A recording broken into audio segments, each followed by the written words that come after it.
Umwenga wehu ndapatikana na kumanya mila yehu, asili yehu,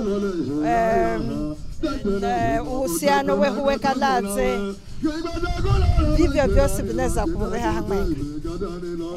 Kwa sababu milani mricha milani mtumwa.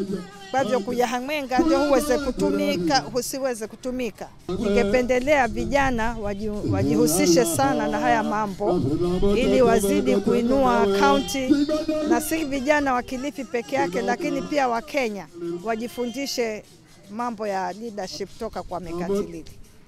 Umoja wa Mijikenda utapatikana kwa kurudia kujua utamaduni wetu, kujua asilia yetu, kujua yale mambo yaliyotuleta pamoja na kuyadumisha katika asili zetu, na mafunzo yaendelezwe si tu kwa watu wazima lakini kwa vijana.